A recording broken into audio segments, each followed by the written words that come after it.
Una lady with the fine, she may know. No, I know you want to. I know someone's not going to How come? That first. Come. Come. We're taking it downward.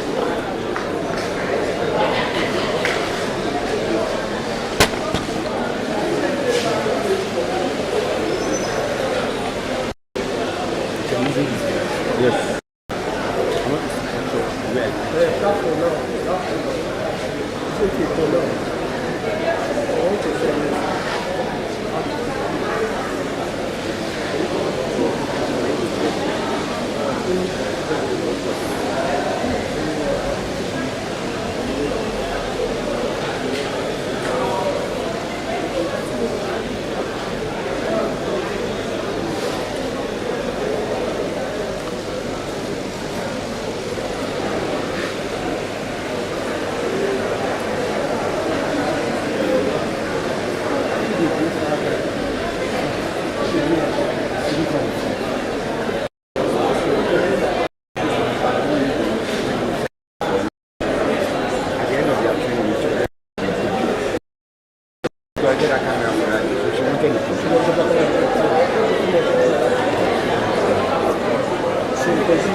Babe. Baba T.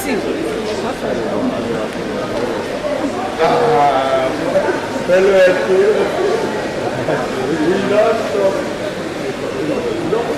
we don't forget to talk for the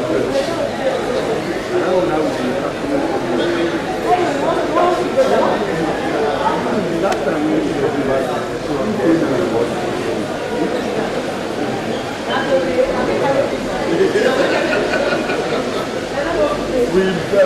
escaping him. Stop the same life.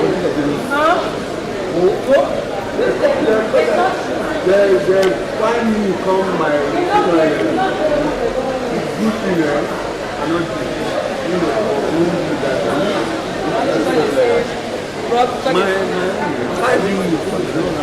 I was just saying 160. It's 155. No idea.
Panel se dispersou.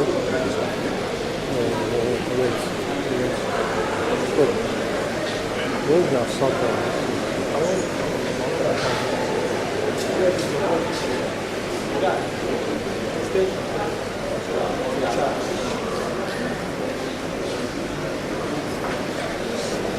Shoot that one little for us. We don't can use that one. The second one, that white. The white one. It's too short. Huh? It's short. The white one. It's short. No, no, that's white. Okay. Where by that?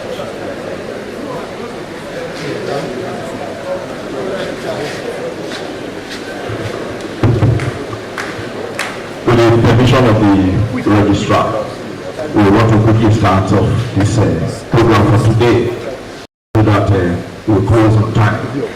We want to especially welcome everybody to this very August event. Though we are in April, but still it's an August event and it's an epoch-making event as well, because in the history of the university, whenever we talk about the registry in-house training, we will all be very proud to say to ourselves that we're in attendance at the very start.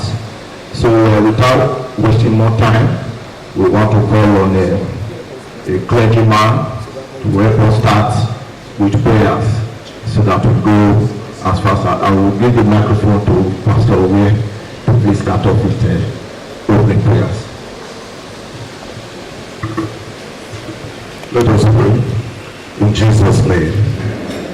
Oh, our Heavenly Father, we thank you for today. We are committing this gathering unto your hands, particularly the guest lecturer. Improve him with wisdom, knowledge and understanding to impact on his subordinates in Jesus' name. We thank you for the gift of life, and we are believing you, Lord, that at the end of this program, will be better off as administrators in this university in Jesus' name. Thank you, Father. I declare this lecture open in the name of God the Father, and of the Son, and of the Holy Spirit. Thank you very much. Please may we resume our seats. Thank you very much.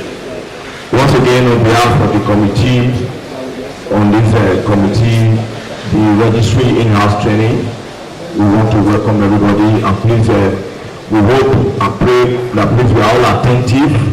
Please, I also hope you have your pen and papers to jot down some issues that may come up, and at the appropriate time, if there are comments, if you have a question, there will be opportunity to quickly do that. So please just prepare your minds for that.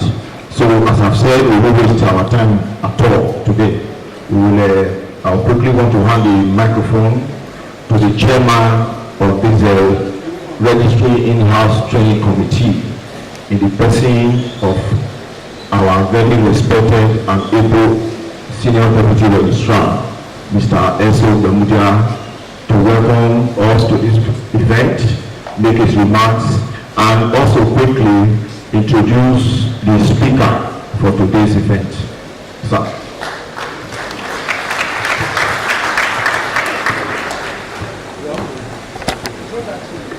Good afternoon, everyone. You are all welcome. Registrar Sir, Senior Deputy Registrar here present, Deputy Registrar, Principal Assistant Registrars, Senior Assistant Registrar, Assistant Registrars, Admin Officers and Admin Assistants. Please permit me to read just few lines of an opening remark in this event.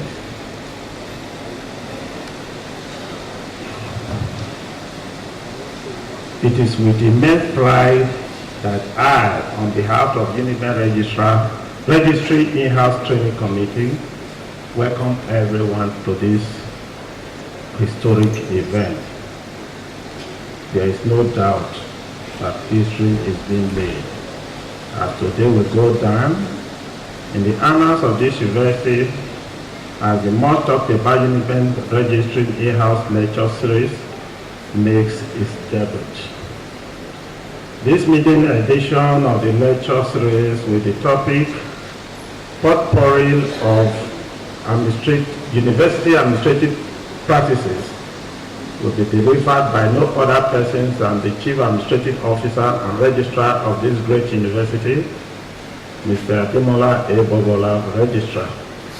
Registrar, sir, we thank you for graciously accepting our invitation to deliver this maiden lecture. Distinguished ladies and gentlemen, may I place on record that the choice of our lecturer and topic of the lecture is not only timely but very apt. This is in view of the fast eroding standard procedure and administrative practices that is staring us in our face, and the need for all concerned to be right crypto line, and who is in a better position to do this other than the Chief Administrative Officer and Registrar of the University of Benin.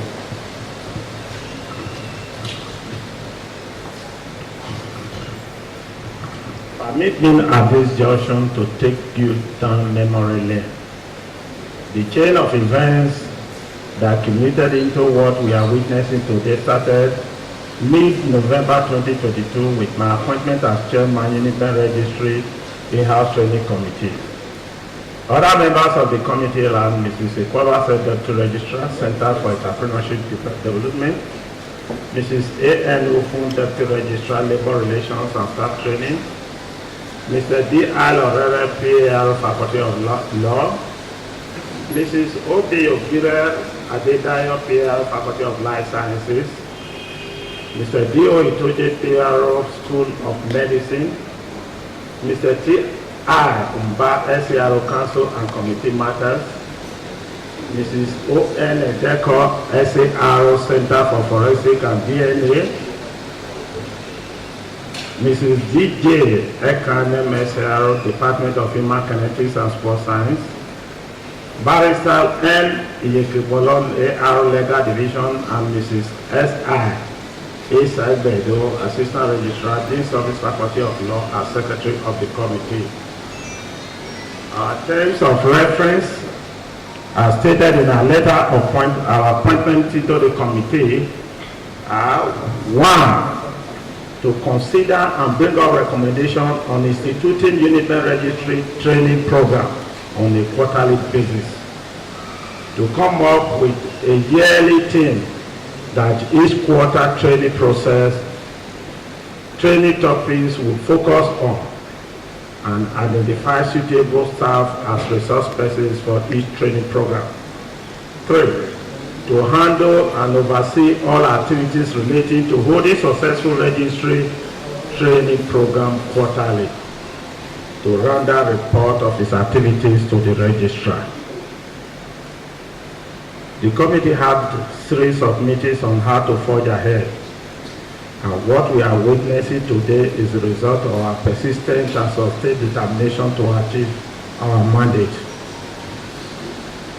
May I at this junction thank the registrar once again for the huge cooperation extended to us, without which this committee would not have been able to realize our mandate. At every short notice, he has opened his door to us and availed us of his counsel. I cannot end this address without a word of appreciation for my committee members for their commitment and dedication. Finally, all glory to God Almighty for making today a reality.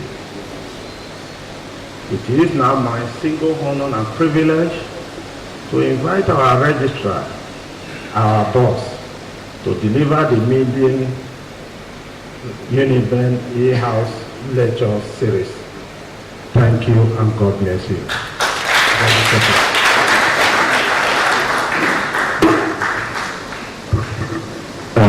With the permission of the registrar, he has permitted us just before the registrar comes up to start the lecture.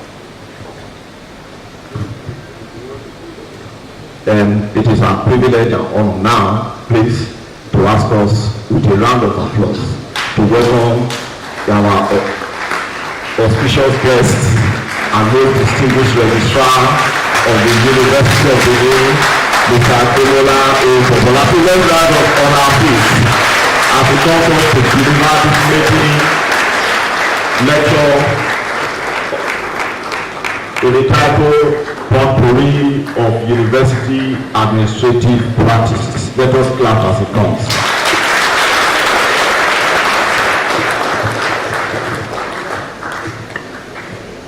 Good afternoon. Before you sit down, one of those people very close to me when I got to this university, I remember that time I had to visit some of my very senior colleagues. I was with S.O. Bemudia in student affairs then. I was with Osaririn, SDR here. I was in exams and records, then I was also in admission then. The head of admission welcomed me warmly that day, but she's no more now. So let us observe a moment of silence for our late sister, Oronsai, who I'm sure if she had been alive would have been one of those people I've been seeing here. So let's maintain a moment of silence in our honor.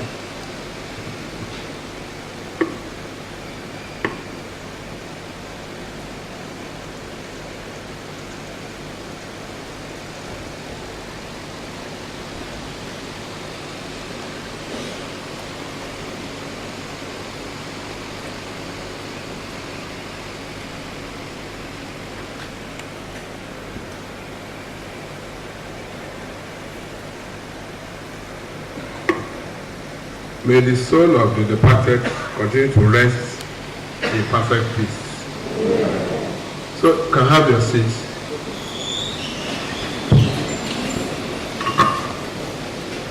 For those who could not find seats over there are enough seats down here. Don't be a backbencher, be a front corner. So there are seats here, enough. And those who are a little bit senior, you can come to the front too.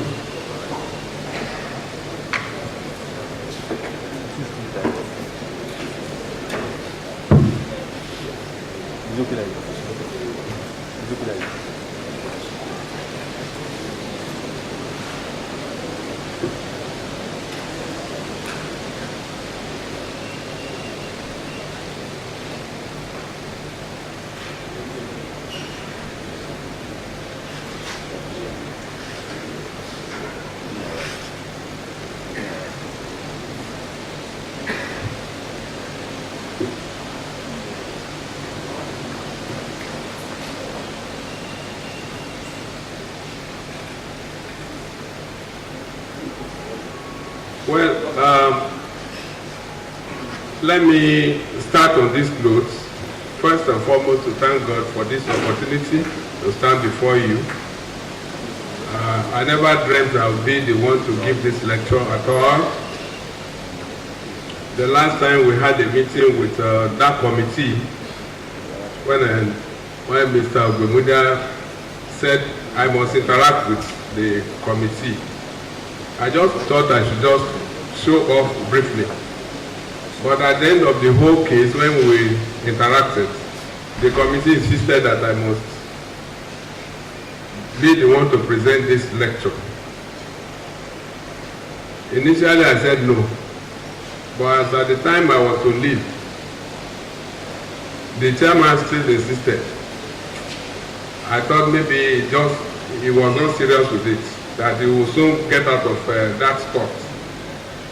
But shortly after, I think they had a meeting again, he now this time around decided to put it in writing. And you know, when you are an administrator and somebody puts something into writing, you know that person may be up for something else. So,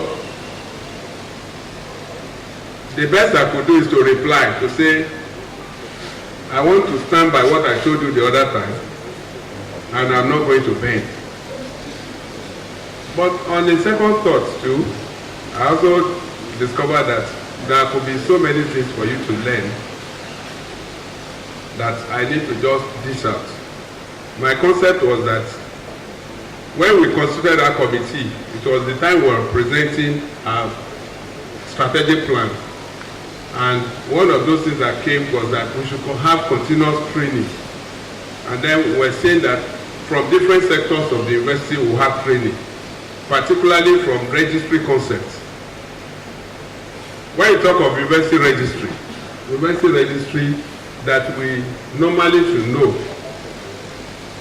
And when you get to this level that he is in, and some of us at that top level, especially from PAR and above,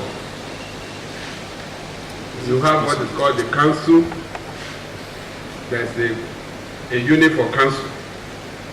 Here you call it council and committee matters, CCM. But in some other places it's council and general administration. After that you have academic matters. Academic matters will consist of admissions, senate, exams, records, transcript, and other academic related matters. In some universities they have what is called committee of deans.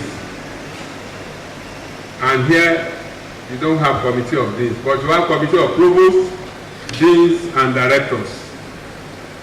And that is also domiciled within academic matters of the university.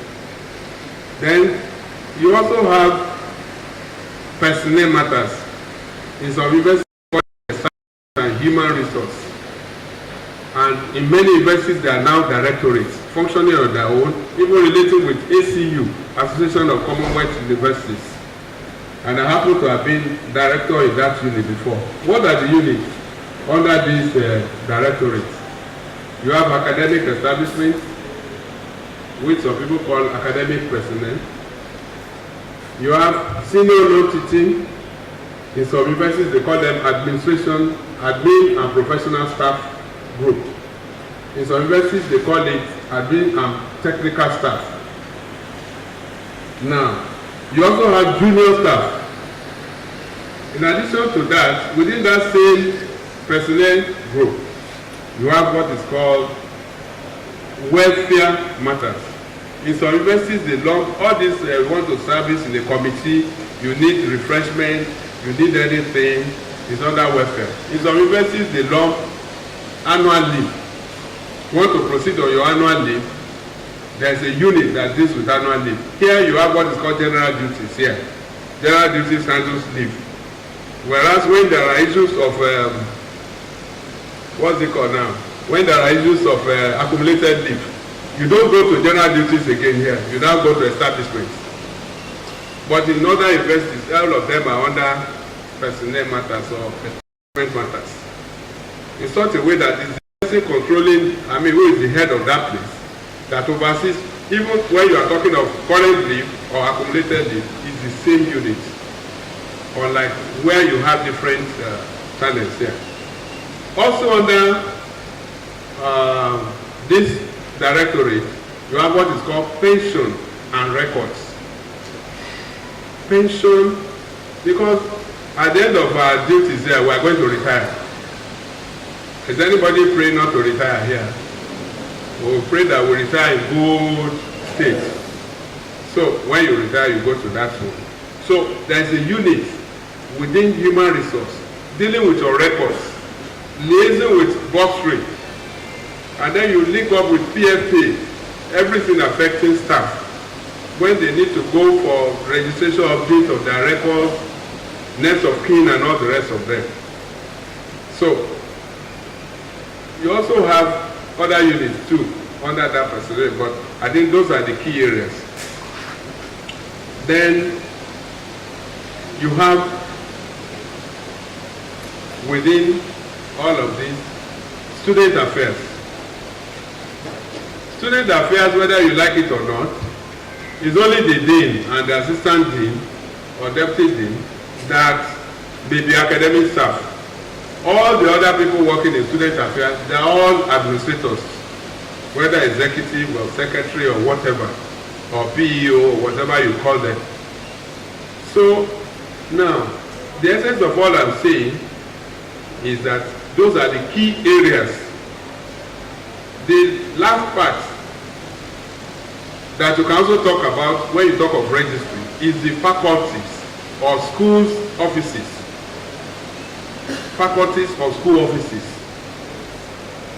So that one you are very familiar with here. And then you also have registrar's office. You can be in registrar's office too. You can be in VCO. Under VCO, you have directly under office of the Vice Chancellor, you have the Deputy Vice Chancellors too. Those are the key areas that administrators do work. So when people are dying in departments, I've said it here and I'm saying it again, you are not helping yourself. If you have stayed about 2-3 years in the department, find a way of moving out of that department. Tie yourself to the neck of these people. They can always walk to the office and then they effect whatever they want. If you really want to know administration, those are the key areas I've mentioned. So even if I stop at this level, my lecture is virtually done.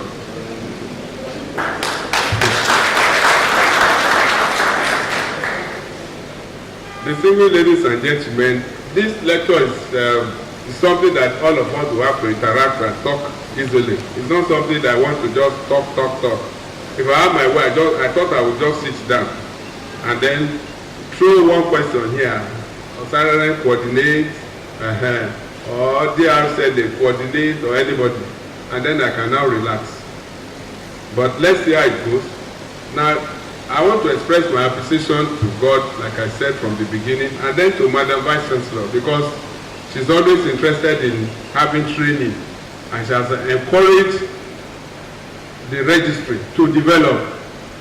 Because for any Vice Chancellor to function very well, you need administrators to really work with that administration.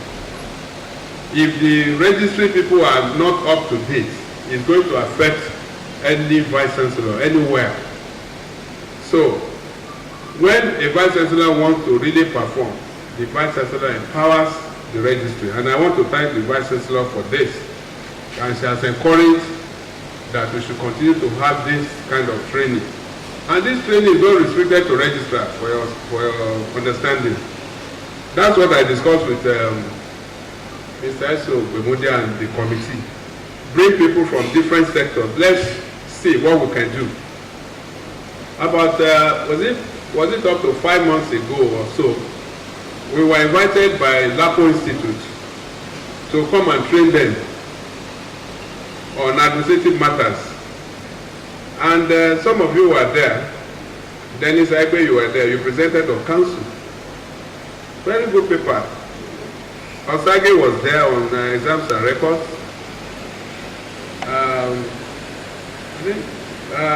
You were supposed to be there too, Odume, but you traveled. You were there, representing you and Mrs. Ume, and so on. We had, and they really enjoyed. I even enjoyed myself too. I sat there. I only opened just like I'm opening now, and then I told them I have competent persons to go ahead, and those people really enjoyed themselves. They were fully fed by everybody, and I know that they can transform the same thing here. So with time, I'm just opening the thing. I'm just an icing put on your cake. The real cake will be you people teaching yourself. And I want to remark that since I was assistant registrar, I was already giving lecture. For me, when I started from strategic plan. As at that time, strategic plan was not so new. And I just told them I could go and find out about strategic plan. And I wrote to ACU and some other bodies, even AUC. And they gave me a lot of things. And I was able to now present to my colleagues, just like you are seated. So I believe everybody here has something to offer. Now, I want to thank the committee for insisting that I should come. At least by the time you go through today, at least you know what is going to happen. But again, when they now insisted I should come, I now thought that, okay, what would I talk about? So that led to the topic. The topic is potpourri of university administrative practices. I have for you, I also have for secretaries, I have for executive officers. But this one is for administrative cadre only. And for your own, I now term it of integrity and efficiency. The purpose of everything you do should be based on integrity and efficiency. And if anything, I want to ask, you have been hearing efficiency, you have been hearing effectiveness. I want someone who can try to, don't be afraid though. Even when you got it, when you don't get it right, and people say, you are gaining something. Osaru, I say Osaru. Otaru. So think, have you heard of effectiveness and efficiency before? Is there any way we can have a microphone? Spare microphone.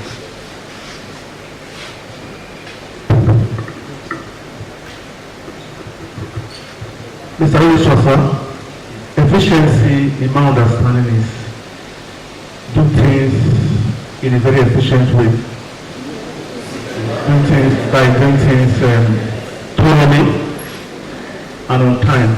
Deliver service on time and deliver service on time and meeting the needs of the target. Efficiency or effectiveness? Effectiveness is to be effective in your job, to be on top of your game, while efficiency is doing your work on time, meeting up to target. Okay, thank you. At least you have tried. Okay, sir. Mrs. Ebobawani, let's give him a round of applause. At least he was able to do something. Mrs. Ebobawani also. Sorry, I may not pronounce your name well. I'm still learning. I'm still in the school of language, Benin language. Efficiency. Yes, talk to the microphone. Yes, okay. The ability to bring to bear your own. I'm lost now. I know it has to do with your bringing to the ability to bring. I'm lost. To bring to bear what you. Hold on, just calm down. I think that will be there is effective. Yes, sir. You have efficiency. Yes. Pick one that you know. Okay, sir.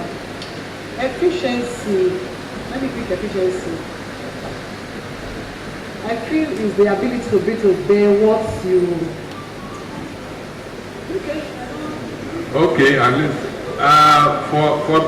Give it to the person at your back. The man in tie, is that Okoli or Okore also? Okore. When we say something or somebody is efficient, it means the person, that thing can do the job very well. If it's a human being, it could be a machine, it could be a human being, that it can get the job done very well. When they say that's effective, that's efficient. When it's effective, it means the purpose it is set out for has been achieved. The ability to get that purpose done. For example, you are somebody is sick and he takes a particular job. He said the job is effective.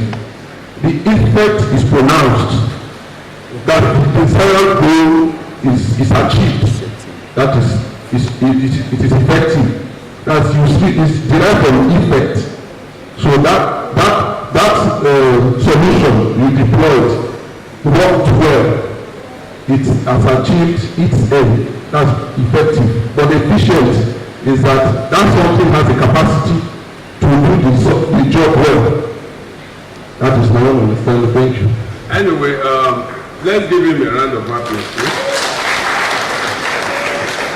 Now, there's a man at the back there. Move, all of you there. There are 6 here. Please come. Those at the back, every one of you at the back. That Oyibo woman and that former faculty officer. Move down. We have enough seats, more than enough here. And those of you standing too, you have enough spaces to sit. I don't want you to stand, except you are sitting. There are seats here. Now give it to the man who wants to talk. Okay, no man. Good afternoon, sir. Yes. Okay. Efficiency is the process to get a job done. The due process you follow to get a job done. While effectiveness is the result itself.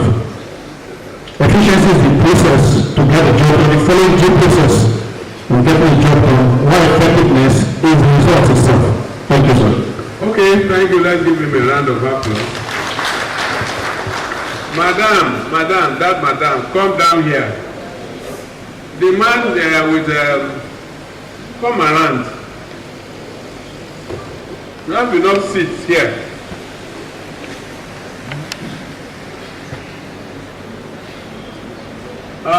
Is that final answer? Yes, give to her. Let's look at this other side. Where is the microphone man? Yeah. Are you the one doing that? Okay. Efficiency. To be efficient is to be result oriented. To be efficient is to be result oriented. Okay, let's give her a round of applause too. Somebody very close to you there. Good afternoon, sir. Good afternoon, everyone. Being effective is the ability to meet a target at every time, at a particular time. But the end process is efficiency. Efficiency is just a state, a system. But effectiveness is the step-by-step process to meet a target. Okay, another round of applause for him. So, don't let us waste much time on that. I want to be practical.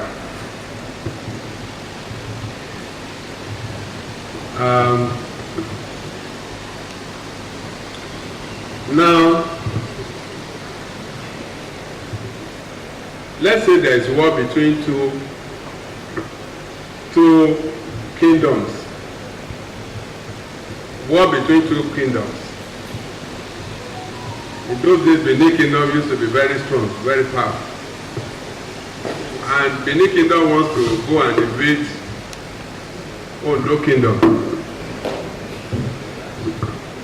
And you know how powerful Benin Kingdom could be.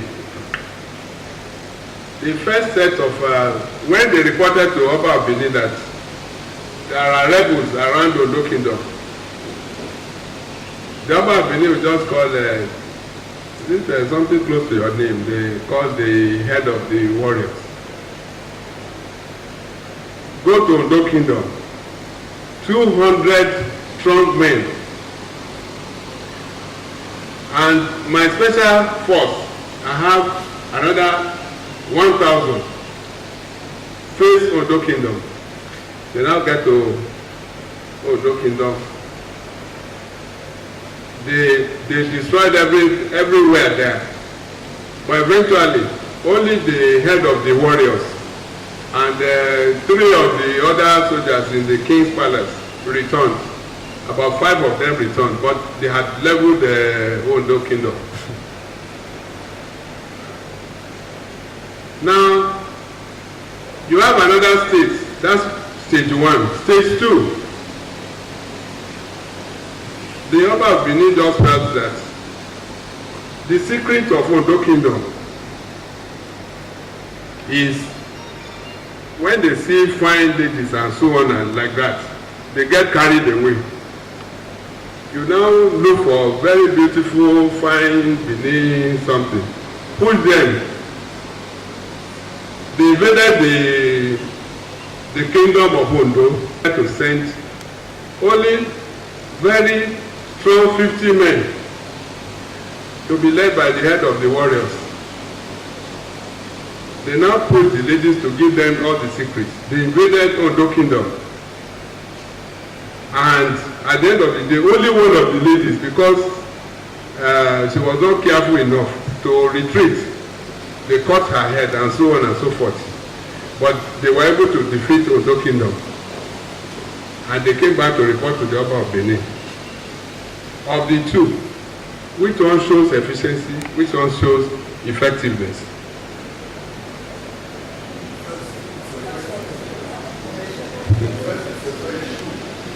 Yes, from this side, let's pick that woman.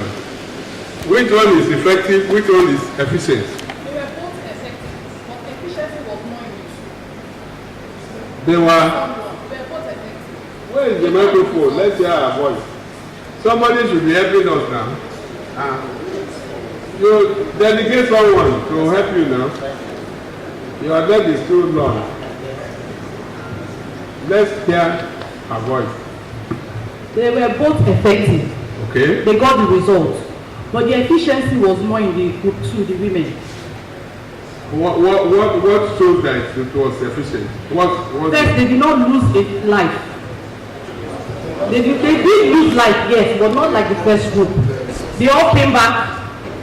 That more of them came back than the first group. It's okay, you have tried. I think we can give her a round of applause.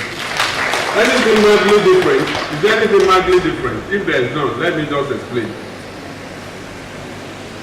Effective, just like the way she said, effectiveness means you get it done. But at what cost? With minimal cost, minimal effort, you achieve the same result. I don't know how to explain to everyone. When I was in school as a student, let me just mention it briefly. They say, we are going to one end of the campus to read. We were there yesterday. We read through there. One day I now decided to go there. I just discovered that they will just be talking. Most of the time they will talk more and so on before they will now go on to be reading. By the time they are finished talking around 12, 1 or 2 in the night, they are returning from night class. And people will be saying, oh, they are reading very well. I now decided on my own. Would I be following these people? If I follow these people, I'm going to fail out of this school. I will not talk. Yeah, you have not read about Frank Fanon. You did not read about city onions. What he said about semantics and so on and so forth. The thing will shake my mind, but I will just quietly maybe go to the library or somewhere, collect something on city onions, or what he said on semantics and psycholinguistics or something. In the night when they are going, I'll just be pretending as if not, I'll just sit down and read. And, you know, I'm sorry to be personal about this, but at the end of the day, when result came out, you don't see all of those. Ooh. So, they passed too, I passed, but at what effort? And when I was there, I would just quietly sleep. The following morning, I realized very effective and very active. So, when you want to do your work, always apply effectiveness and efficiency. Efficiency is better for administrators. Get things done better. Anywhere you get to, any of the offices, think how best can you do this job. And not just people must see you that you are there. And that's why some of my close aides, I don't flow with you. To say, no, just want people to know that you are around me, you are doing this, you are doing that. It's fake. You are effective, but you are not efficient. Because in the process, you are even putting me into trouble here and there. So, now, we are not going to stay long. In another 30 minutes, we'll be off. Those are some of the key things I said. We are all going to participate together. It's not me alone. So the meaning of potpourri, I think somebody can define to us what potpourri means. Potpourri. Is it an English word? Is it a fake word? Is it a coinage of the registrar? So, what is potpourri? What's the etymology of potpourri? Yes, let's start from you.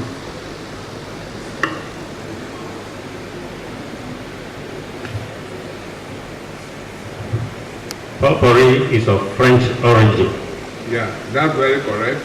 It means mixture of different things put together. In this case, how does it apply to us? Yes, it applies to us in that we do, as administrators, we do many things to make the system work. Okay.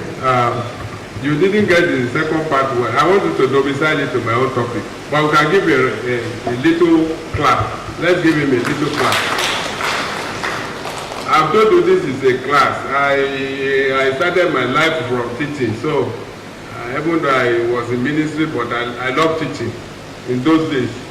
And I was calling my students different names because I wouldn't remember their names. So, it was a poor aspect of me then.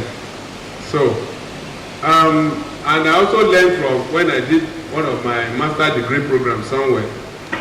I would say some rubbish things, but the man will still encourage me and everybody will still clap for me. So I want to translate it to the reality. The moment you're able to muster effort to do something, to talk, is commendable. So I don't want the class to be so dull. Any other person want to help us with the potpourri and relate it to today's topic before we close it?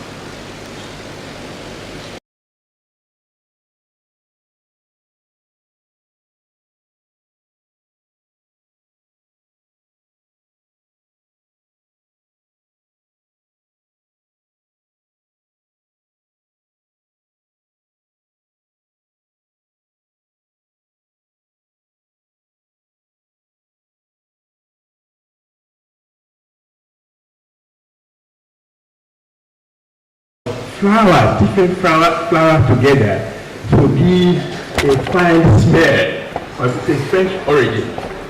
In relating it to the University of Benin, yes, we have different group of people working together to make the system to work.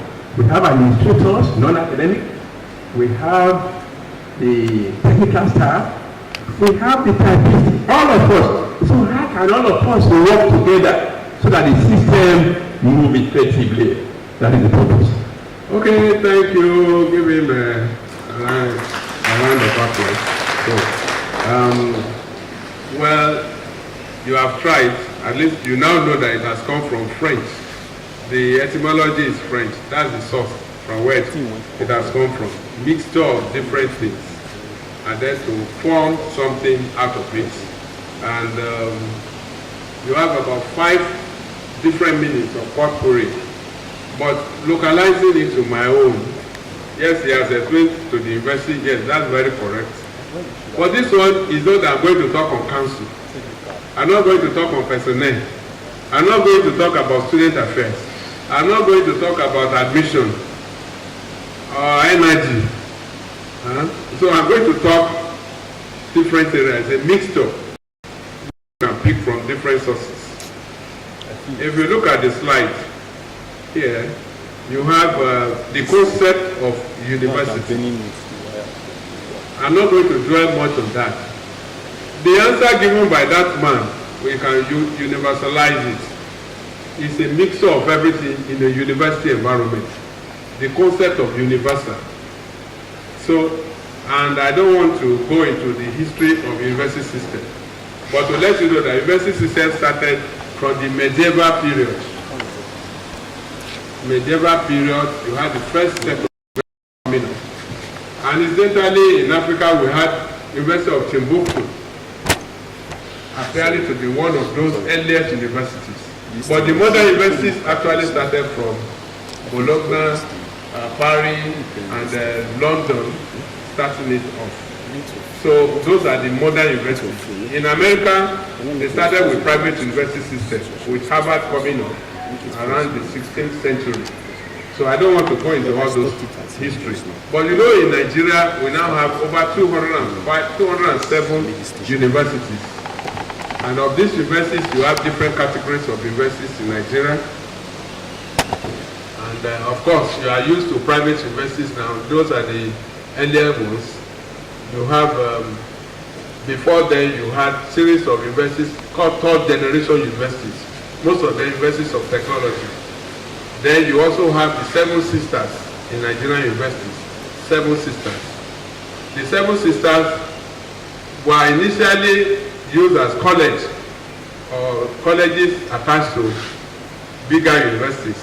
These are universities in Ilorin, University in Calabar, University in Jos, Sokoto, Maiduguri, Kano, remaining one of them. So they were called Seven Sisters. Before Seven Sisters, you have the first generation, and the first generation university you have is University of Ibadan. Yes? 1948. Was it as a university? Huh? Give him something to talk. Let's listen to him. We are learning potpourri. Did you attend University of Ibadan? No. Okay. It was affiliated to the University of London as a university college. Okay. What's the implication of that? What does it mean that it was affiliated to the University of London? What's the implication on authorities of the university? It was a kind of outside campus that was far removed from the main University of London.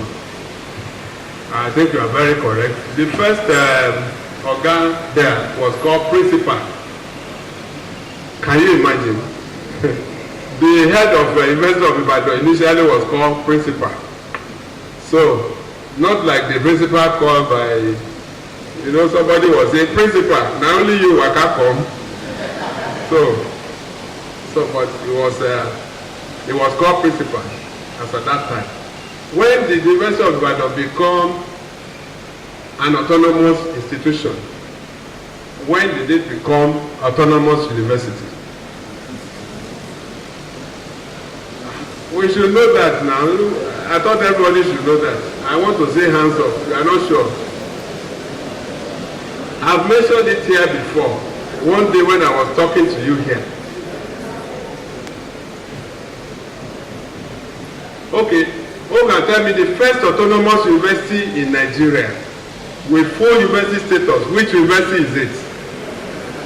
Yes, Oga?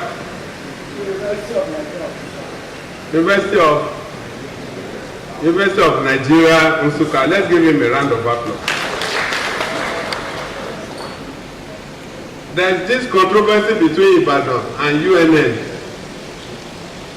University of Ibadan was University College attached to University of London. All the authorities, everything was coming from London. So So, but when following, is it Elliott Commission report, and they now say we should establish some regional universities. One at Ife, that's for the west, Nsukka for the east, ABU for the north. We were 3 regions there. So Nsukka started its own first, following the American tradition of university system. But you know, University of Ibadan had always existed. But they now say University of Ibadan also should transform to a national university. And then another national university in Lagos. But Nsukka started first as full autonomous institution. So at the time they were trying to see which should be the secretariat of Nigerian university system, Nsukka will be fighting for it. Ibadan will also be fighting for it. Ibadan will tell you that we awarded degree first too, even though it had London on top of it. So those are the things you should know as administrators if you are in this system. Those are the key take-home you should know. So those were the first generation universities. During the war, the West became a region on its own. The Midwest became a region on its own. And the Midwest comprised of today's Edo and Delta. It was part of the West. And along the line,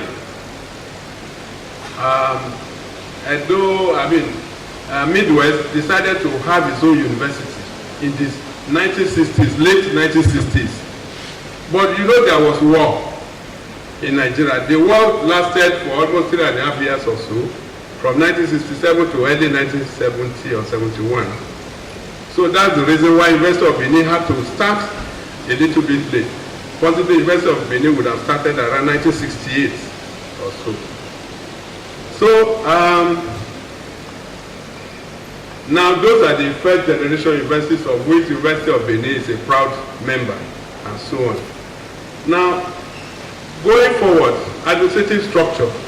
I've mentioned administrative structure so much early in this paper, so I'm not going to go into much of it, only to know that you have the vice chancellor there, you now also have the registrar superintending over all those units I've mentioned to you. Then what is administration? Can we attempt to answer this question, what is administration? Yes, you have been hearing administration. Main admin, I'm going to admin, I'm going to admin. What's the meaning of administration? Osewa, you are sleeping.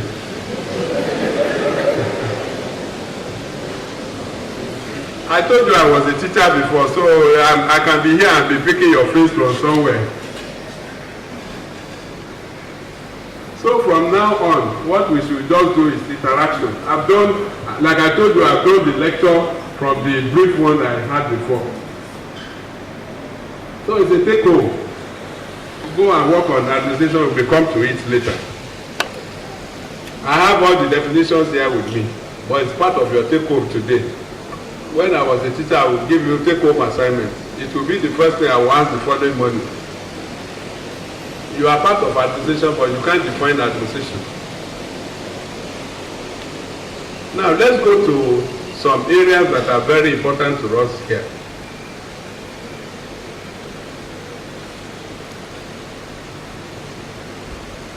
I don't know where you have it. Just go to about the 5th or 6th slides. Understanding and interpreting university regulations. Is it there? Go on. Go on again. Yes, this one.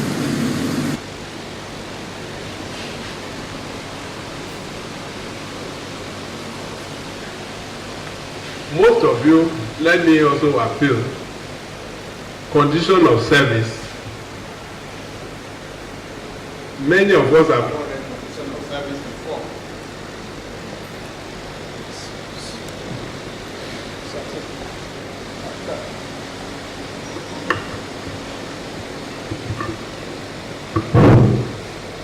Most of you have not read condition of service before.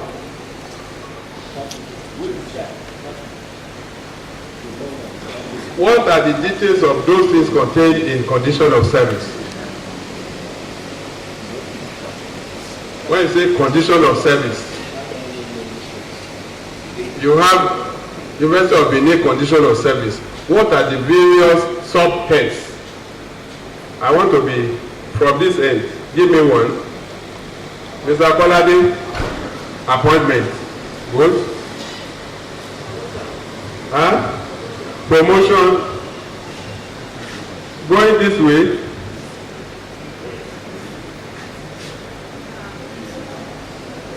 Omere, you are not talking. Benjamin. Dimension, appointments and promotion. What else? What else?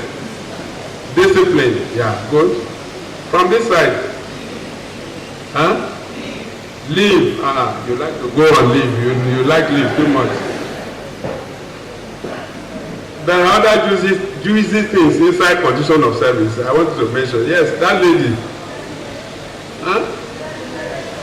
Remuneration. That's what I'm saying. Remuneration, salaries and remunerations. So they are more juicy sometimes. Yes, any other thing?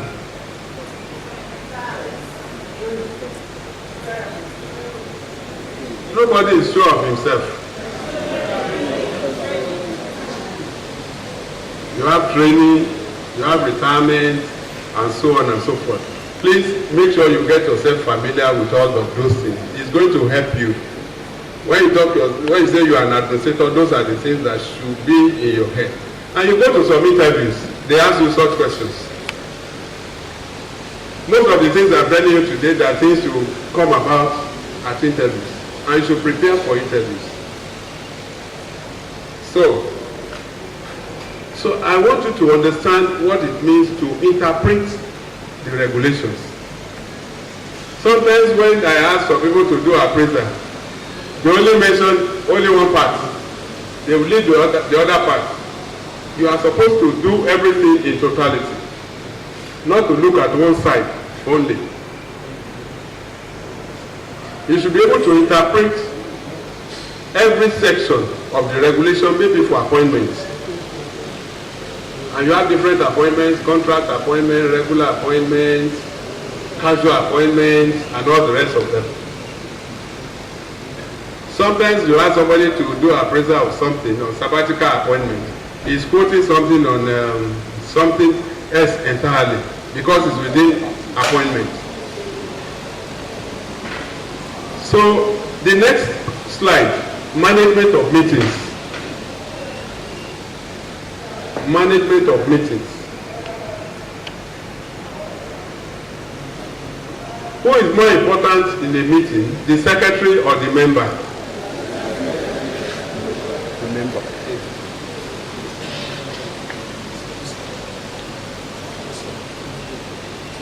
Yes? Who is more important, the secretary or the member? Sorry, we need to debate this. So. I got to Uniben, everybody wants to be member secretary. I'm sure there was a time, everywhere in Nigerian universities, we were all crying to say that, how can you be in a meeting? You cannot talk. Only the chairman and members could talk. You want to talk, say, no, you are secretary. Don't talk. So who is more important?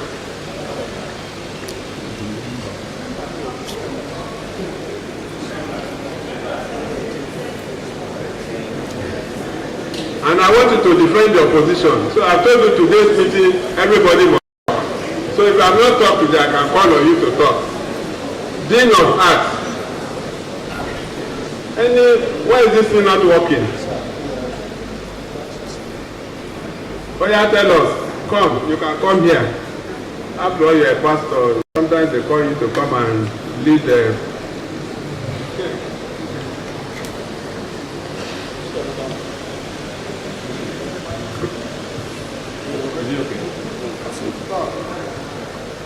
Yes, the issue of who is more important, member or secretary, it has actually been a controversial thing in registry, especially when our former registrar, Ayahu, was at the helm of affairs, we discovered that secretaries were not allowed to actually speak at meetings, especially in very powerful committees. So he said, no, we are administrators, we are graduates, and we cannot just be listening to the members of the committee without input. So he decided that any administrator appointed into a committee must now answer member secretary. So that has been the practice. Since then, secretary is even more influential than ordinary members of the committee. So for that reason, the secretary is more influential the way we are today.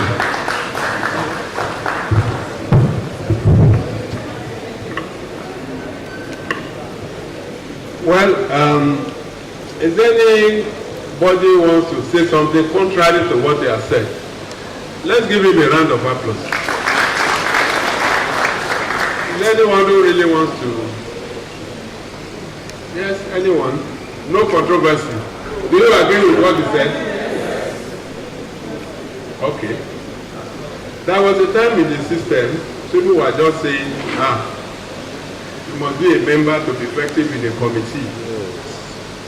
And then, you know, the old tradition of administrators, they were not the talking type. Administrators were known by their pen, and they were very proud of their pen before. You talk too much, administrator will not answer you, will not argue with you. But he's the one to present.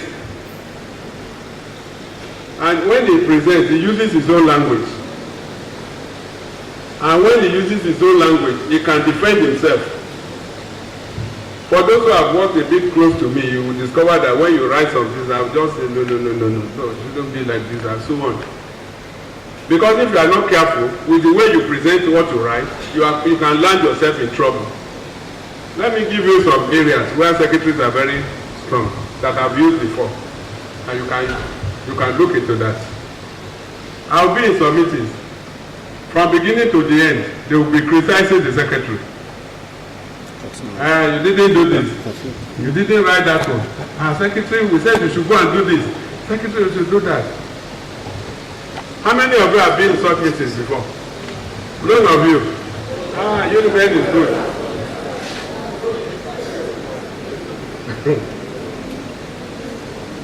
I had one chairman at the time, very super strong chairman, all these old professors.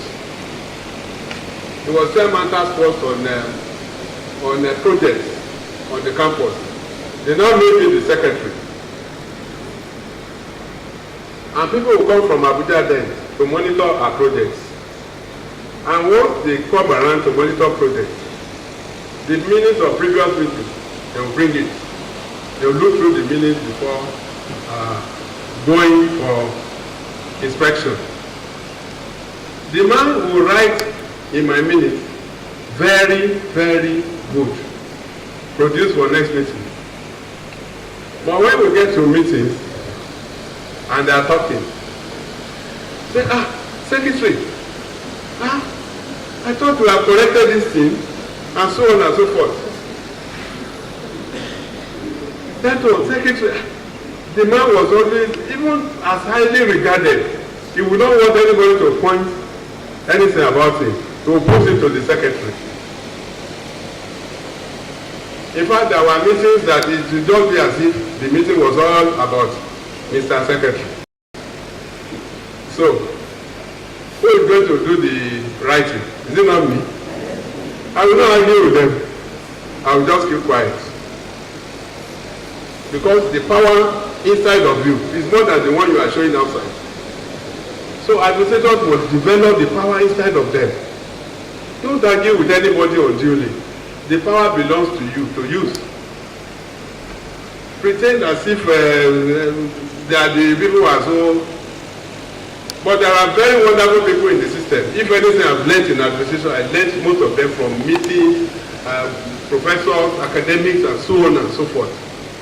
I learned more from them than even I learned from administrators. Because the way they are teaching you bad things, you are also becoming something else. The person who hits you too much is making you to develop some thick skin. So, I will now, the next meeting, I will prepare the minutes very well. I will never refer to all those criticisms. I will get to another meeting. Nobody will say, we said the secretary didn't do this one. Even if you tell me that, I will say, oh, sorry, okay, sorry. It will not reflect in that record. All true. Go and check all my minutes. You never see all those things. You will be criticizing me, and I will be putting it down. That's it.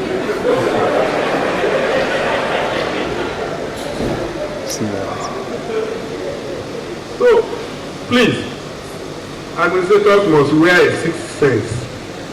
You should be above them. So that's why I'm asking this secretary member. I don't, sometimes when you say you are making me secretary or something, I would not even care. Whether member or secretary, what do they want to give members that I won't have? I will even be the one to be arranging food for them. I know which meat is bigger and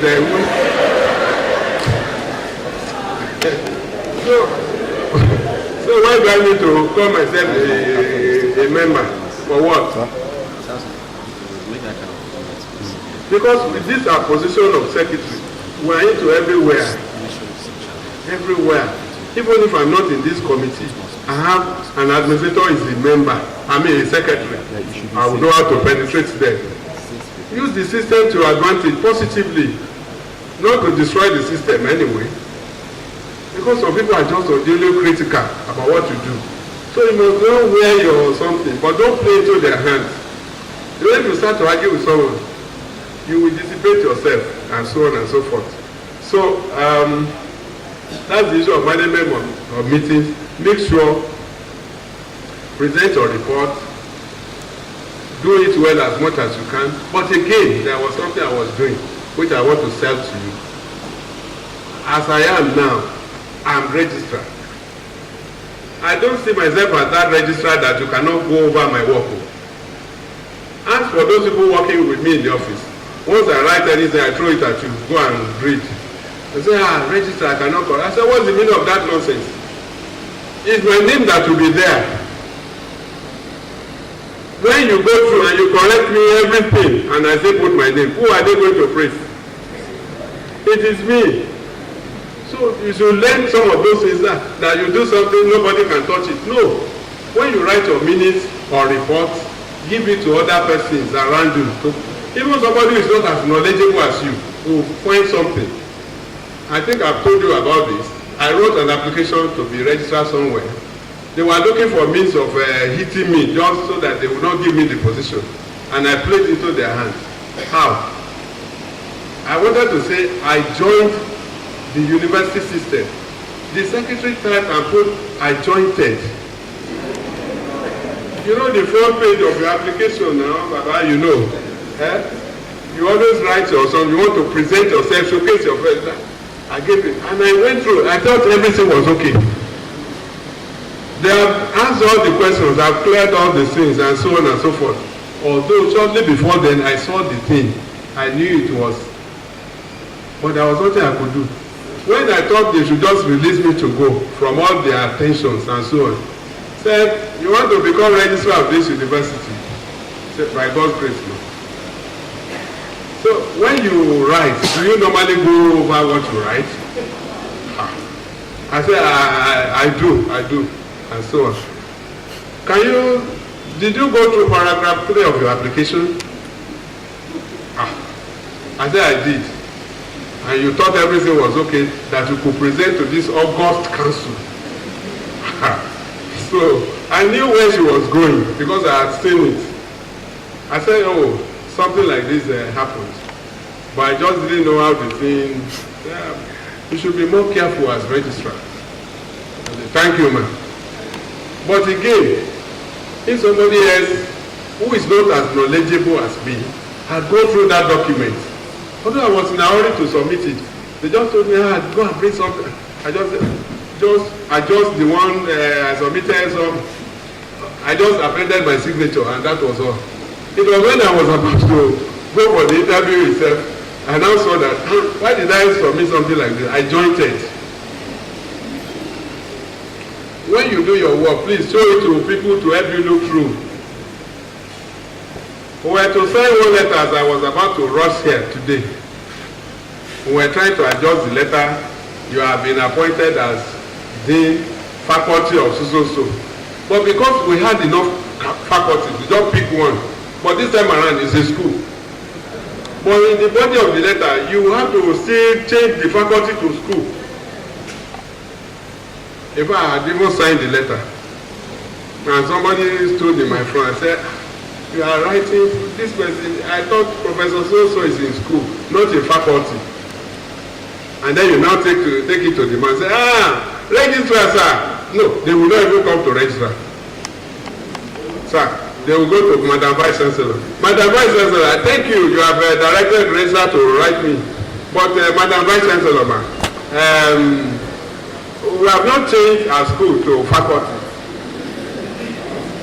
Madam Vice Chancellor say, what do you mean?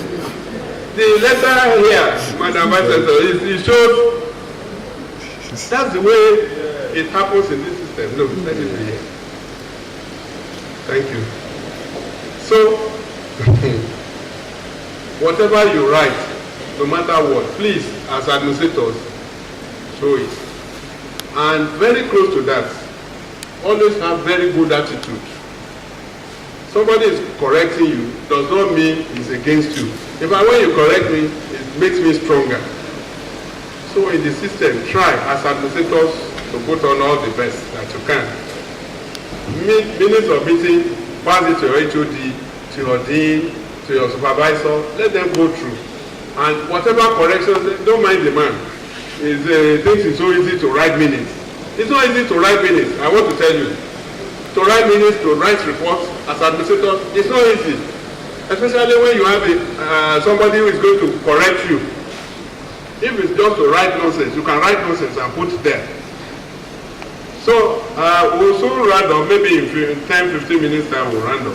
And I don't want to bore you because I know I've given you enough of now, minutes, decision extracts and report writing. I would have loved to talk about decision extracts and report writing, but I won't have much time. But decision extracts is, we'll still find a time I will put you through how to write decision extracts. Decision extracts does not mean you have to write minutes. Decision extracts is for the purpose of immediate implementation of decisions of that meeting. I've discovered here that we need real training in that area of decision extract writing. Decision extract, what you need to do is to pick the topic of each of the items in the agenda.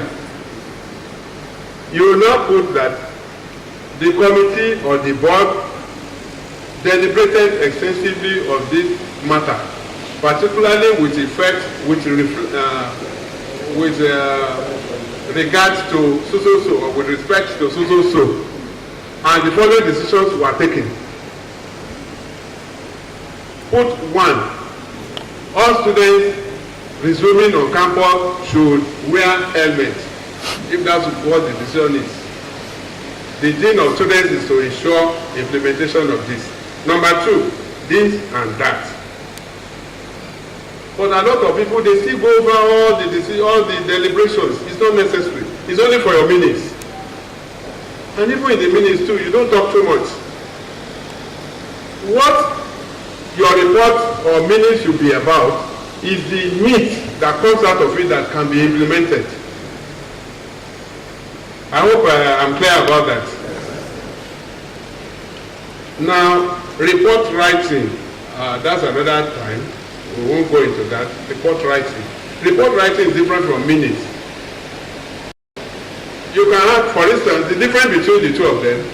If you are secretary to an ad hoc committee and you have to submit your report to the vice chancellor or to dean or to HOD, you can have about 10 meetings, 5 meetings, 3 meetings, 4 meetings, but it's only one report you are going to write. But minutes is specific about a particular meeting. Now, for the one I mentioned to you earlier about the task force on which I serve, well, writing both minutes and reports. The minutes will be for the meeting, but the man will tell me, you know, NUC will be coming, this one will be coming, all the general contractors of the whole universe, they will be coming. We want a report of all the activities since the beginning of this session. You know, that's all you have to summarize. How many meetings, number of meetings you have to mention. You say report of so-so-so, between so-so and so-so period. Or if it's something that you are investigating and you have to submit your report, you just mention the report of that committee. And to start it off, preamble, you can refer to it by the registrar's letter of so-so-so. So-so committee was constituted with the following membership and terms of reference. That's the first thing you will put there. Then, next one, maybe you need to put, what's it called now? Number of meetings. You have the following meetings. So date. You can put the date, or the time, or the number. Then, after that, modus operandi. If, for instance, you adopted that you want to gather documents to be gathered and analyzed. 2, interviews were to be conducted or were conducted for people outside visits. You put all those modules, how you arrive at your decisions. And then the next one, findings and observations, and so on and so forth. Before you now go, if you need to write about terms of reference, on the issue of terms of reference 1, you quote the terms of reference, the decision under it. And then finally, all the recommendations and so on. And then final point of that one is appreciation. You show gratitude to the body that has given you that appointment and so on. So those are the key things in reports which you have to take note of. And in most reports, some chairmen will want to put their signature there. But some chairmen will just say present it that way. I will use the covering paper, covering memo to send it to whoever. But whatever method you use, they could be acceptable as long as the chairman wants it to be so. The next one is appraisal of documents. We did the training on appraisal of documents here. And it's a very weak point that we have in this place. At another time, we'll talk more about that in segments. Particularly, I want to get SAR and PR, and maybe with some of our seniors to be around to see how we can manage the issue of appraisal. And everybody who is in that admin must know how to do appraisal. It's not something that is exclusive of some people. I know how to do appraisal. I call somebody to my office and they say, sir, I don't know how to do appraisal, sir. It's for those people who are this and that. I say, who are the people? Are you not one of them? Are you not the assistant registrar? Even as admin assistant, you can do appraisal. There's no big deal about it. We've talked about appraisal at the time here. I don't want us to, but I want us to pause a bit and possibly stand up and stretch our body a little. Some people are already looking like this, and I saw them. So Grace was about to sleep. Grace, you were about to sleep. I saw you. Shake your body, move your body around. Shake your leg. In 5 So 7 minutes, we'll round up. So, but shake your body. I want you to be alive and active. Don't go. If you go and we mark the register and you are not there, you will receive query. Let's say it here. If you go, if you put your name there and we will call your name when you are going out and you are not there, you will receive query. It's even worse for you who is here and you are working out on the register. It's even worse for you if you have not come at all. It's okay for you. It's better for you.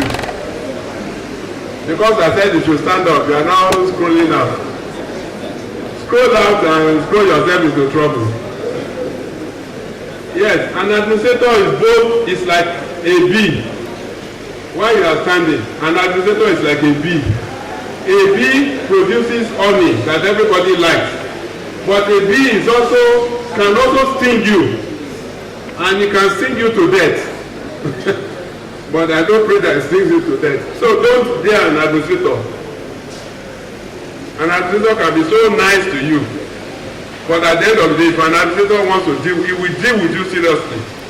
Because an administrator already knows the rules. He knows where you want to escape. He will block your route of escape. So don't dare an administrator. When I call you, when you are here, please, discipline is number one, it's maximum. Can't be in a meeting and you are walking out. I'll walk you out too. Because you are disrespecting all of us here. And that's the area of discipline. Those are the things why I'm doing this training. So let's sit down.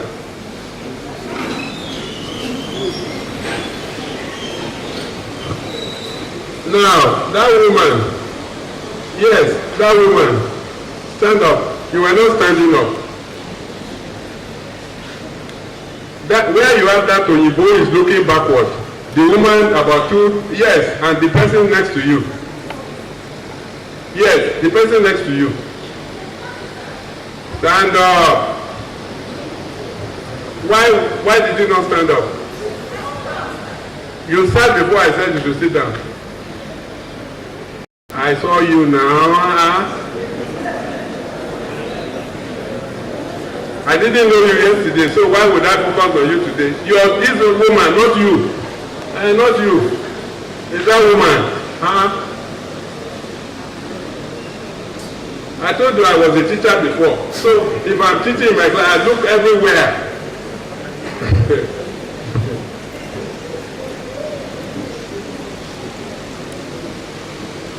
You know the bird called partridge? Have you heard of the bird called partridge before? Both the eyes and the feathers, the partridge can see with all of them.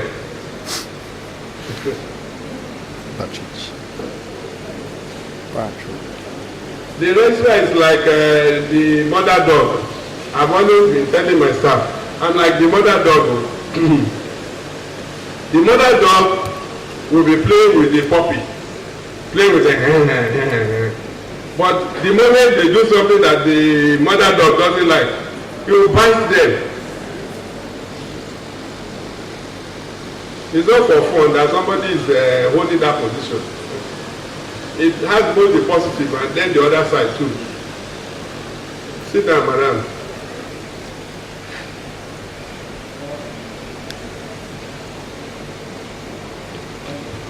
Writing memos and official documents. Official letters. That's the next one. But I don't want you to worry yourself. All these ones I'm still going to post to you through the platform. If you are not on the platform, please try to be on the platform. Writing of memos and official letters. There's a difference between the two. Official memo is different from letters. Memo is internal memorandum, correspondence. And you have this cross from to then reference and date, depending on the way you want to organize it. But for letter, you just write the person's department and everything, then their Mr., their doctor, and so on and so forth. The next one is minuting or documents to give instruction or directive. I discovered that some people, when you minute to them, they don't read instructions very well. when VC, registrar, or your dean means to you, or your HOD, read what the person has put there properly, digest it. Don't just assume, oh, this is the way he's always sending to me.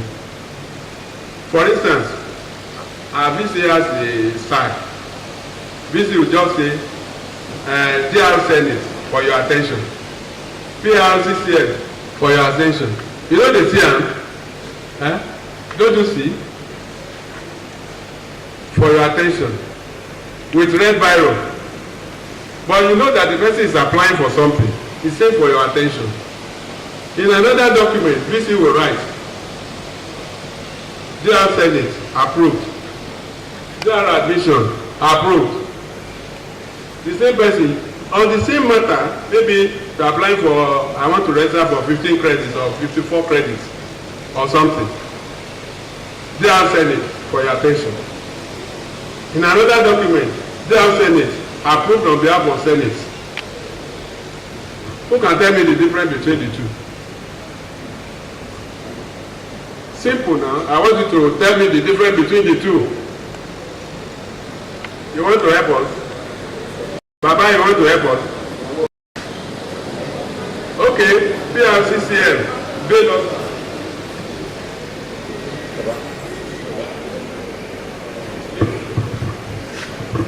Good afternoon, sir. When you see a document that says for your attention, that means you should critically look at it and make recommendation to the vice chancellor, the registrar, or the team, as the case may be. But if it's approval, that means it has been approved to be conveyed. Thank you.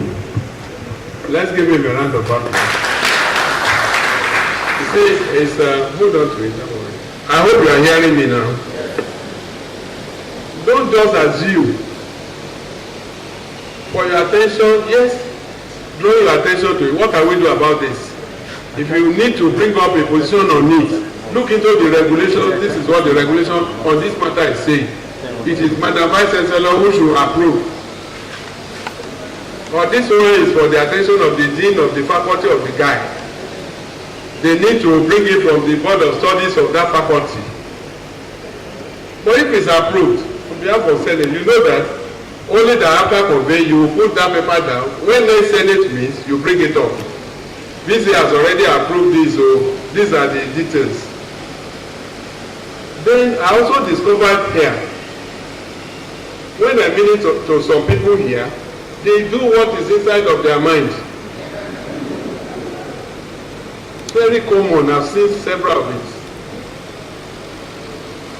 Maybe there is something they are put there. I said, okay, this person applied for, I'm just using this as an example. Somebody already has master's degree in this university, has been moved to lecturer 1, even with the master's degree, with the papers, the publications, already in lecturer 1. Now wanting to go to University of Canada for master's degree. That one is even good. I'm sure you must have seen plenty of it. Things like that. Somebody already has PhD, University of Benin, a senior lecturer. Now, writing to go for a diploma in one useless area in that department. But in University of Dundee, and I've seen several of those things, and I'm telling you, seriously, just one small paper attached. University of Dundee has offered me to come and do diploma for 18 months. Somebody who has PhD already, who should be going for postdoctoral to go and learn something, research in those areas. And I now mean it to someone, I'm not particular about you, so it's not you. But let me pass the example to my people so that they will understand what I'm saying. I'm very sorry to. So, you can also juxtapose that thing to yourself. Different things like that.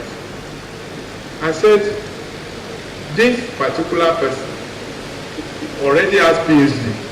What is the benefit of this diploma of 18 months in University of Dundee, London, or Canada for him. And then the HOD appeared to be silent on this matter. I passed through. They will just write again, they will do the appraisal all over again. In 2 weeks' time, the same appraiser, you will see it lands in your front, registrar, endorse it so that they can approve it. If you are not, so sometimes, I'm just using the training one. There are other areas in academic areas and so on. I don't want to, but let me just use it so that you understand what I'm saying. I will now ask you, this one, I say, sir, I don't know, the question you asked me, I don't understand it. So we are representing it back to you. I will say, look, when I'm very sorry, one of my staff who is watching me here was saying that if I get to the lecture, I'll be citing my own example. Which example am I going to cite? Is it not my own example? Am I going to cite something that does not exist?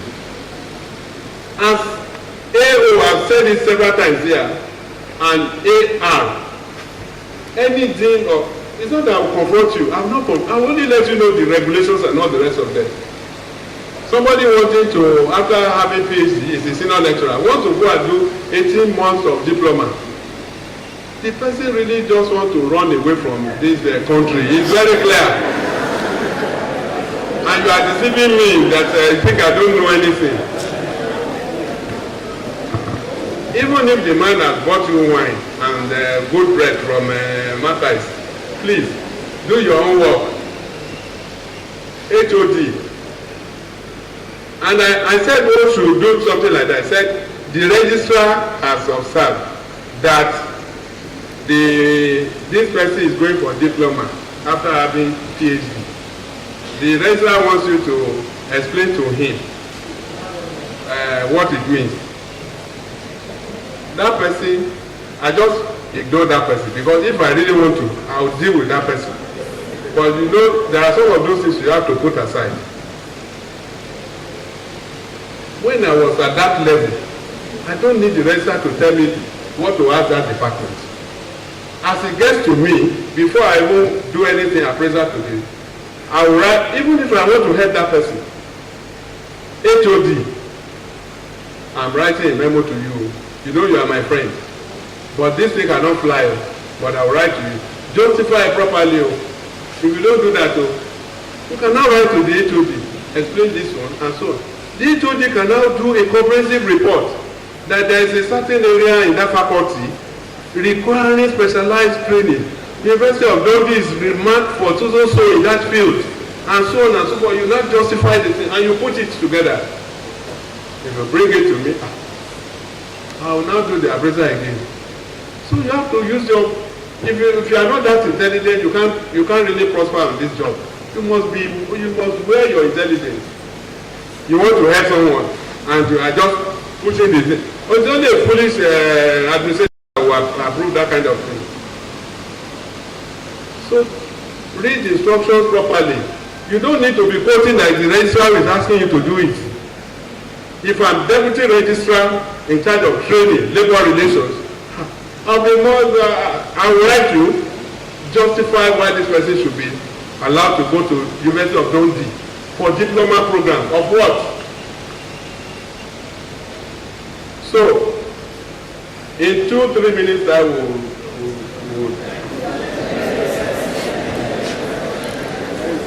now, just quickly, understand the administrative terms is necessary. Let's leave that. Appropriate channels of communication.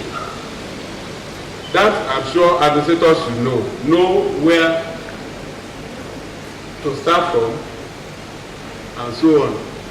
I've discovered a few things in admin. Some people, because they're in faculties or institutes, they want to write for something, they just bypass the office of the registrar. It's not me as a person, you know. This person is just a person. The office is there. That office, you have to pass through instead of passing to somewhere. I've seen many of those ones, and they will now refer them to me. So, appropriate channels of communication should be taken note of properly within the system by administrators. Preparing handing over notes. That one is a little bit better now.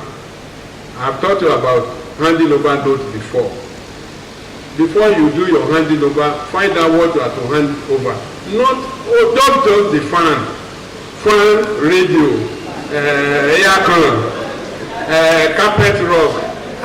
What's the meaning of all those rubbish?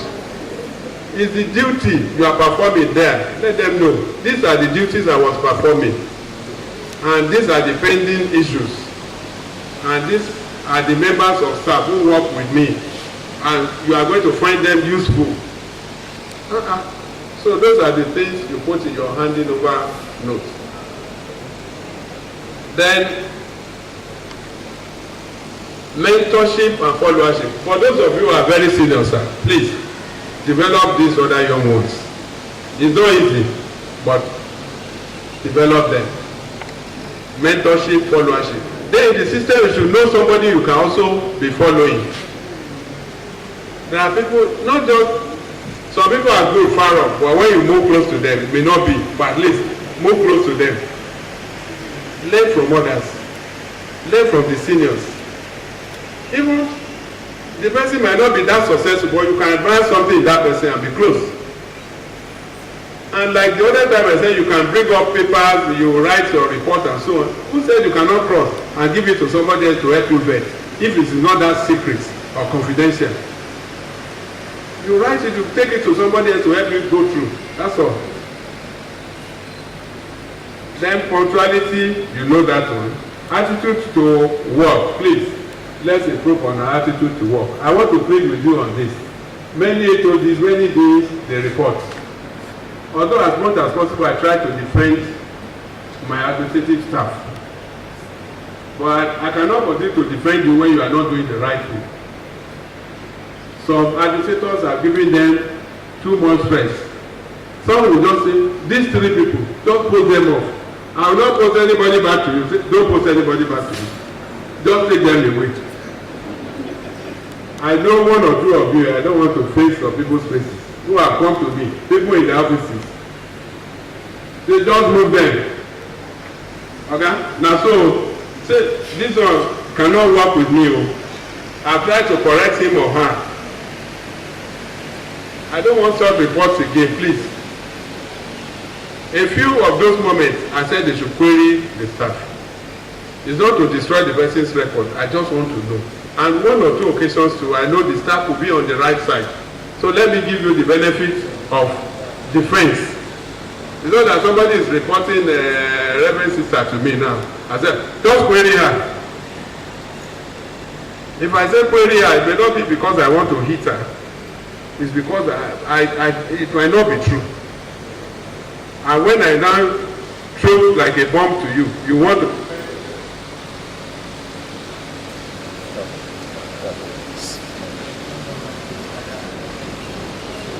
I hope you are not the one who is tired.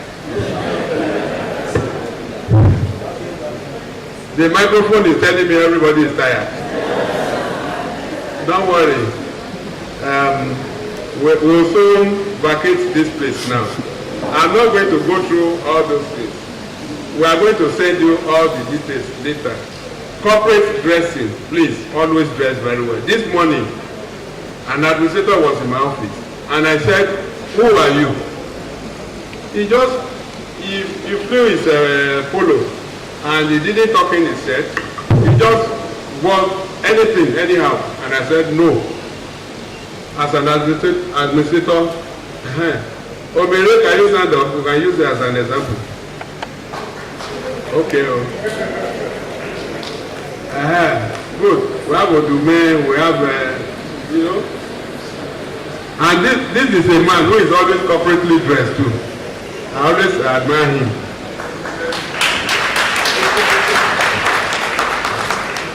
So there are many of you like that you dress very well. At least some of the heads of units close to me in registry, they invite that, and I like that. Please, let's dress very well. It is well with us.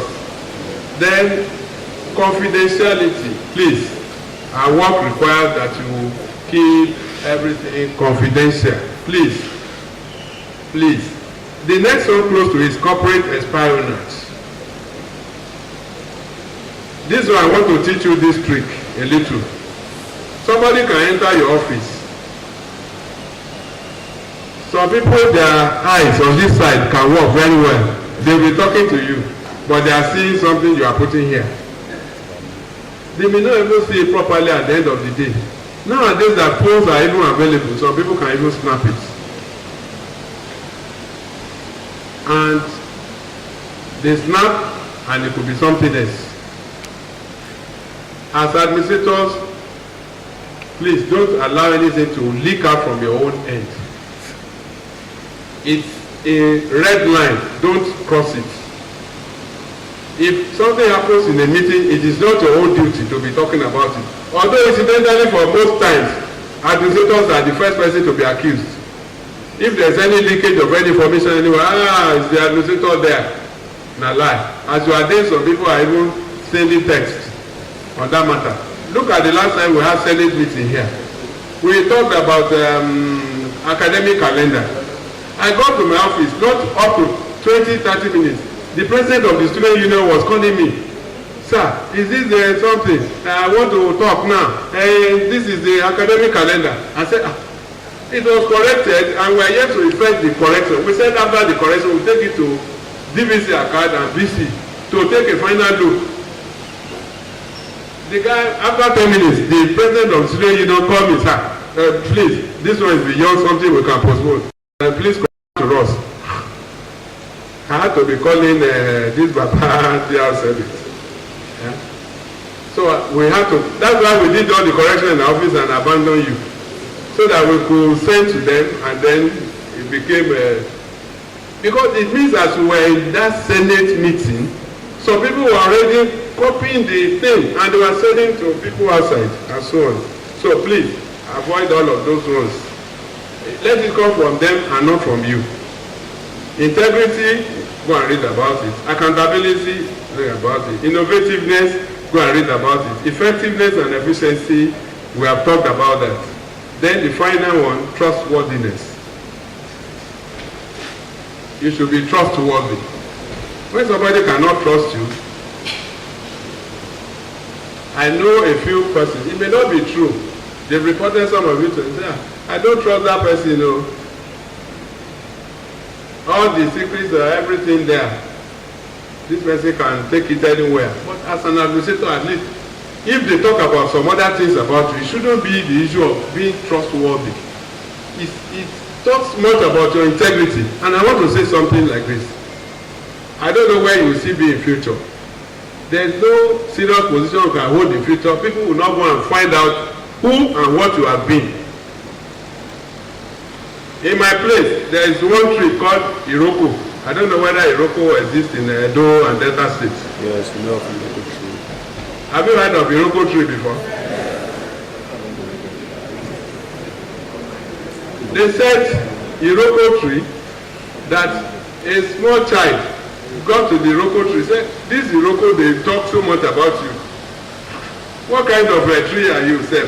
Say, foolish tree. Then the child left the place. But after walking some distance, the child looks back. Say, I thought by now the Iroko tree would have killed me. He got to his house. Then, this Iroko they are talking about, there's nothing special about Iroko. You know, in our place, Iroko is a revered tree. They don't just do anything to Iroko tree because it portends a lot of spiritual powers. But the thing says that it is not the day the child abuses the Iroko tree that the Iroko tree will strike.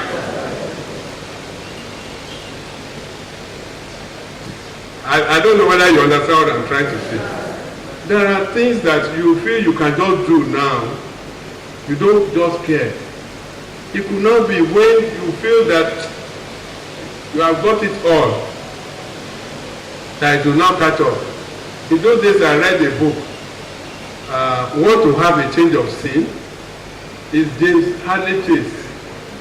You can Google it and see James Hadley Chase. Want to Have a Change of Scene. Is anybody who has read the book before? Nobody. Very interesting. You are not too sure. You have forgotten. The guy left his place. He had a lot of trouble somewhere. He caused a lot of issues. Then he decided to to run away to another part where they won't know him. And he said, want to have a change. Somebody told him, you can go and have a change of scene. Leave this area and not the rest of them. But he now went to another place. Brand new person. But he still caught up with him. So, I pray that bad things will not catch up with us in Jesus' name. Yeah. So it's on this note I want to close this lecture. Thank you. God bless you.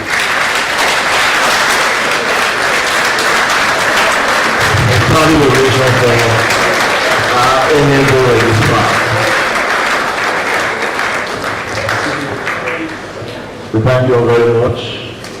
It has been a very fruitful. Let's clap for our registrar.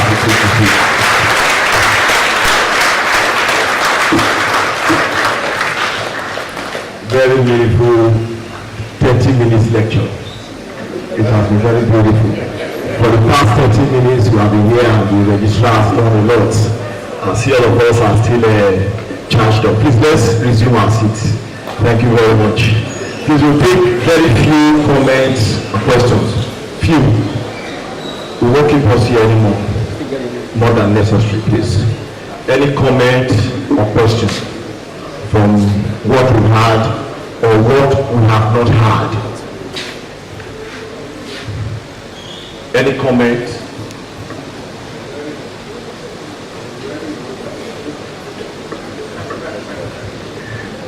Thank you very much. Please, any comment or contribution? Question?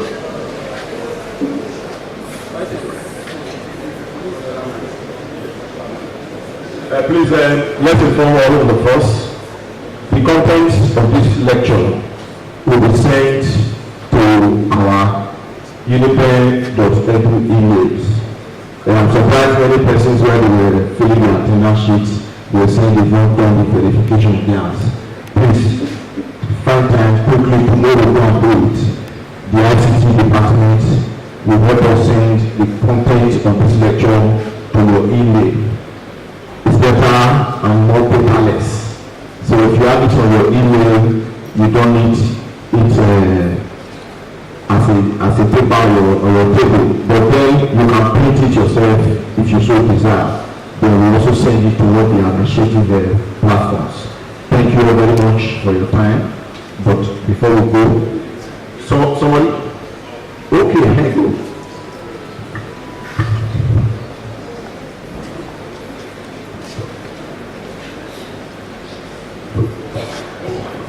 Good afternoon, our able registrar and all our organs in the high table, and good afternoon, my colleagues. My own is appreciation.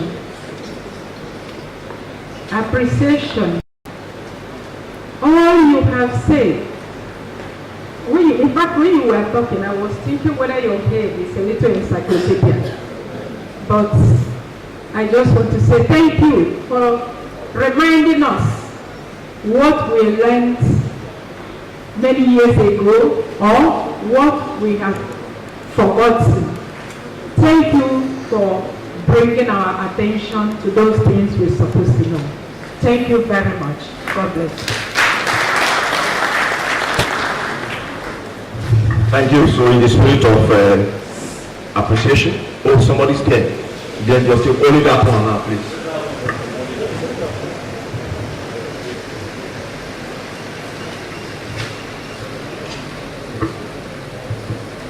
Thank you very much. My name is Isure Toy, Assistant Registrar, Center for Gender Studies. Thank you, Mr. Registrar, for the lecture. But I just felt to say this because from observation, for anybody to be efficient and effective, there has to be a right working atmosphere. We need to promote psychological safe space in our workplaces. I've observed within the system that majority of us, or majority of the office where we work, are kind of toxic.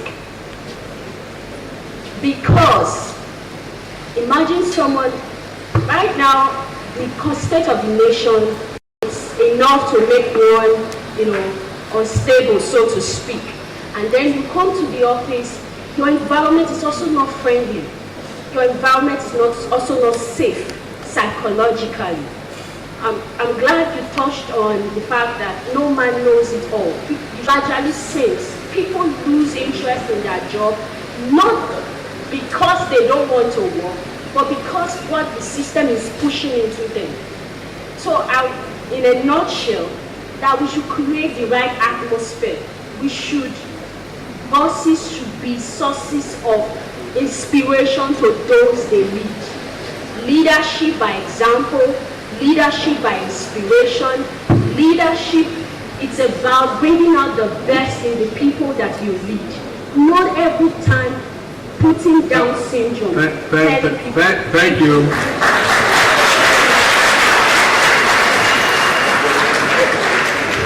Is that the last one? Okay. Number one, maybe I start from. Okay, somebody is over there. You want to talk? Because we know some of you want to go for school run. I know many people are eager to go for school run. So please, just briefly. Number one, I appreciate our lady sister here, Reverend Sister, who has expressed appreciation on behalf of everyone. I also want to make just brief remark about what Mrs. Eisuren also.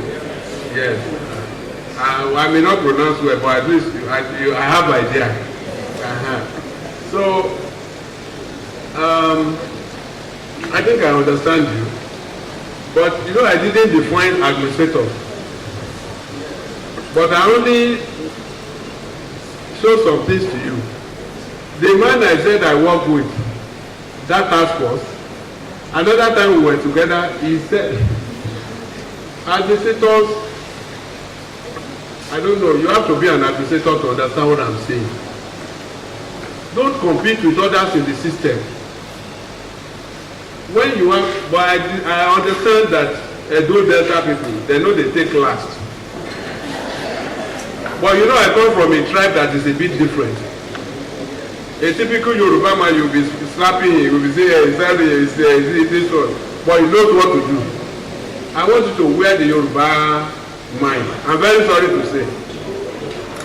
I may know you are my enemy, and you are talking rubbish to me. I will not show it. I may just smile. But I know what to do, where to hit you. I'm very sorry to go that way. But I discovered that typically in Edo, you want to show that the other person, you can't talk rubbish to me. I want to do this. But for administrators, please, don't wear that one. That you don't react at that particular moment does not mean you are a fool. But you can take your time. That person will just be taking you for a ride. But one day, you will hit the person one blow. And that one blow is technical knockout. It will knock the person out for life. So, when you are working in a toxic environment, show a different spirit. This week is Passion Week as a Christian.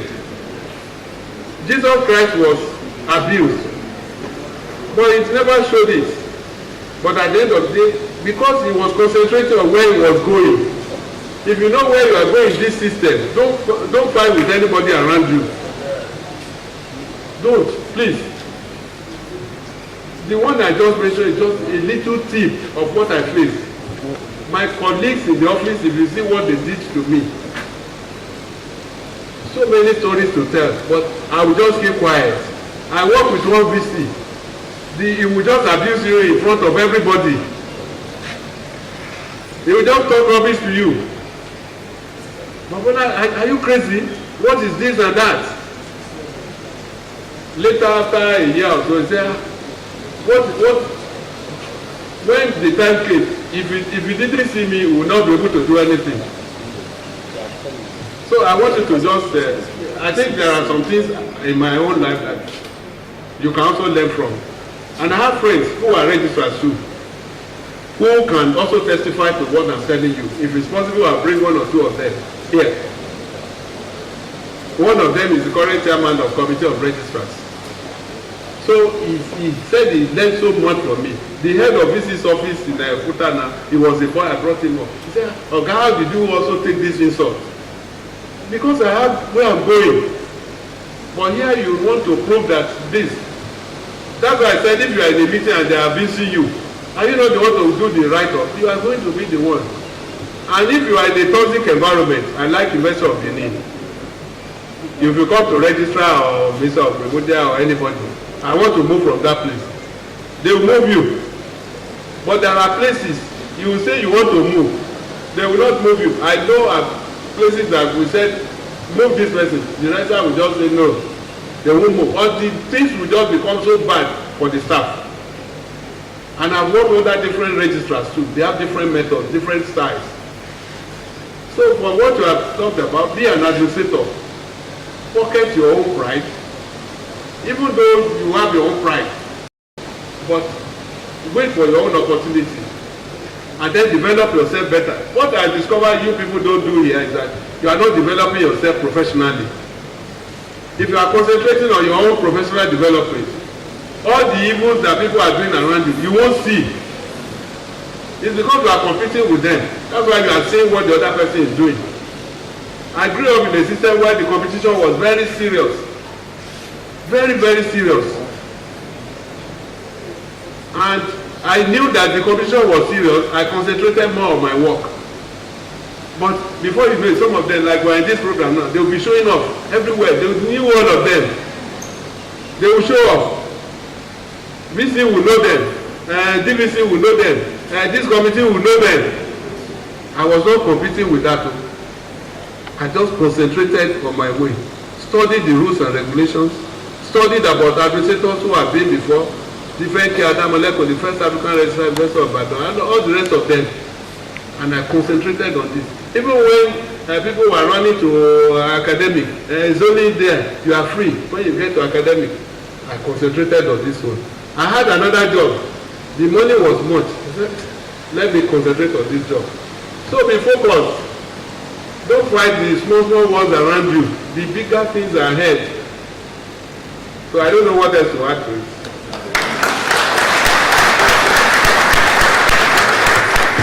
The Committee on Registry has clearly will ask Mr. Duke Toye to appreciate the registrar and everybody on our behalf. Mr. Registrar, sir. Mr. Registrar, sir. We want to thank you. One house. Well, we want to thank Mr. Registrar for honoring this invitation because we know what it took the committee to convince him to come and take this median lecture series. He said it with his mouth. For what we've seen today, we have seen that no person would have given us the lecture, this lecture he taught us. We want to thank all administrative staff that also made it possible. If you couldn't turn up, it wouldn't have been possible too. So we thank everybody for honoring this invitation. Mr. Registrar, sir, tomorrow is another day. We know that it took you time and we're made to understand that there will be a management meeting. We will plead, sir, still come tomorrow so that our executive cadre will still benefit the way the administrative cadre benefits from this lecture today. Our prayer is that the Lord will grant you grace, long life, in good health to continue this good work you've continued. As a student in this university and working in this university, it has not been so good since you came.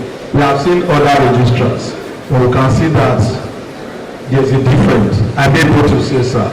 Thank you very much. Thank you everybody for attending this occasion.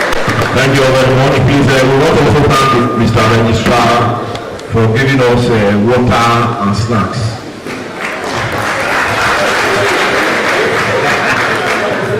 Please, Please, we'll do the closing prayer now. Please, let's take it as it comes. I will call on somebody to give us a closing prayer. Please, I will not call any pastor. A layman should pray for us. Because if I call a pastor now, it may be something else. Any layman can pray for us.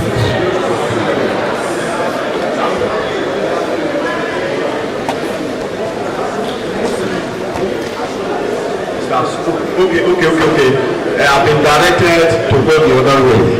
We call on the Muslim faithful to say the closing prayer. We be just 2 sentences and we are gone. Yes, sir. Sir.